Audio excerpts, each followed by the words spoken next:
हमारी मोहब्बत में वहां तक आए, उनके आमार को क्या वो समझे क्या? कान में फूल लगा के बैठे हम। और बीजेपी वाले क्या बोलते कि बेडशीट लगा के 32 फीट की दीवार चढ़ गए। मैं टीवी प्रोग्राम में था एक बार, तो बीजेपी के लोग बोले नहीं चढ़ जाते। मेरा कैसा चढ़ते? एक के ऊपर एक खड़ा लेके चढ़ गए। मेरा ठीक है, 8 लोग के कंधे पे एक खड़ा, दूसरा, तीसरा। मगर ये बता, 8वां चढ़ के दीवार पे बैठ गया, खींचता कैसा 7वें तूने ऊपर? बोला ठीक है चलो, 8वां चढ़ गए। जिन्नात आकर उनको उठा के खड़ा बिठा दिए वहां पे। जिन्नात होते ना भाई, जिन्नात आते, बाजुबा करते, आ गए उनके पास, आके उनको दीवार पे बिठा के उनको नीचे कूदा भी दिए। कूदे तो कोई खराश भी नहीं आई। और फिर उन्होंने जेल को क्रॉस करके चले गए। फिर मैं पूछा कि हाथ में घड़ी, ये जूता कहां से आया? तो एक बीजेपी वाले बोले, ए असदुद्दीन ओवैसी, तू आतंकवादी। मेरा नई बात कौन सी हो, पुरानी बात। हम जब दुनिया में पैदा हुए तो हमारे वालिद मरहूम कान में अज़ान दिए।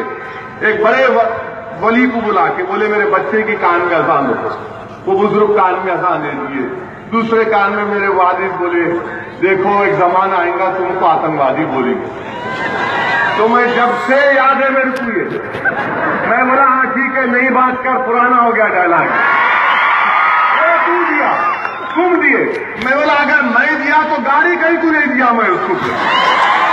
गाड़ी देता भागते, 8 दूल्हे की बारात के साथ चल लेते, जाके पहाड़ पर बैठ गए।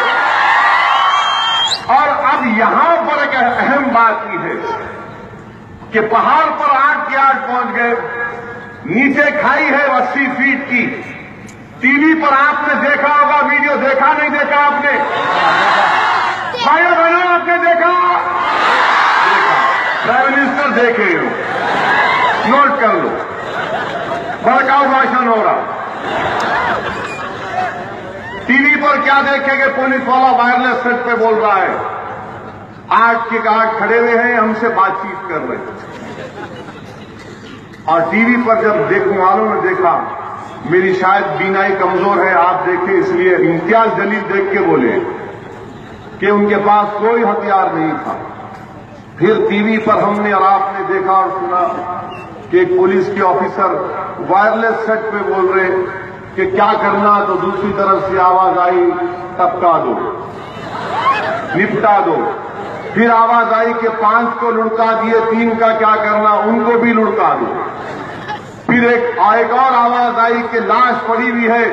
एक वीडियो में दिखाया जा रहा है कि मार गोली मार, अभी इसमें जान बाकी है। हम हिंदुस्तान के वजीर आजम से पूछना चाहते हैं मिस्टर मोदी, हमने सारी दुनिया को इंसाफ दिखाया, कब दिखाया? हिंदुस्तान की जमहूरियत में सारी दुनिया को बताया कि देखो हमारी जमहूरियत कैसी है। कब किया? जब बंबई में लश्कर तैयबा के दहशतगर्द घुस गए थे, वो जालिम हाफिज सईद के इशारे पर बंबई की सड़कों पर, होटलों में हिंदुस्तानियों को गोली मार रहे थे, वीटी रेलवे स्टेशन पर गोली मार रहे थे। मैं सलाम करता हूं महाराष्ट्र के उस पुलिस कांस्टेबल तुकाराम को जिसने जिंदा पकड़ा अजमल कश्यप, जिंदा पकड़ा। और अजमल कश्यप को हमने पकड़ा, उसको जेल में रखा, केस चलाया, सुप्रीम कोर्ट तक गया और सुप्रीम कोर्ट ने कहा फांसी पे टंगाओ। उसको फांसी पे लटका दिए। कोई भी उसकी तारीफ में एक लफ्ज नहीं बोला। और बंबई के मुसलमानों ने कहा कि ये दहशतगर्द है, इसने हमारे हिंदुस्तानियों का कत्ल किया है, हम उसको कब्रिस्तान में भी दफनाने नहीं देंगे। ये काम किया हमने। अगर ये भोपाल के बच्चे वाकई में अगर इन्होंने जुर्म किया तो जिंदा पकड़ना था, दोबारा केस लगाना था, यूएपीए का, मको का, जो जो कानून था लगाना था उनको जेल भिजाना था, फांसी पे टंगा देना था। आप जिंदा पकड़ सकते थे क्योंकि आपको डर था कि कोर्ट में हम एविडेंस साबित नहीं करेंगे, इसलिए आपने गोली मार दी।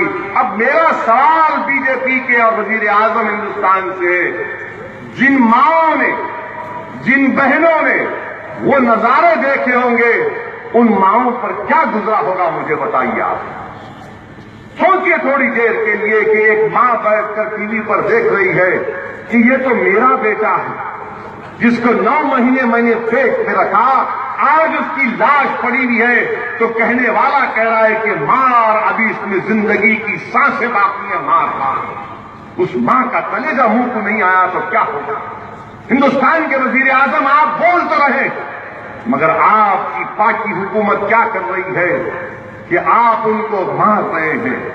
میرے بھائیوں، میرے عزیز دوستوں اور بزرگوں، میری عزتدار ماں اور بہنوں، میں آپ کا خاص طور سے اس بات کو پہنچانے کے لیے آیا ہوں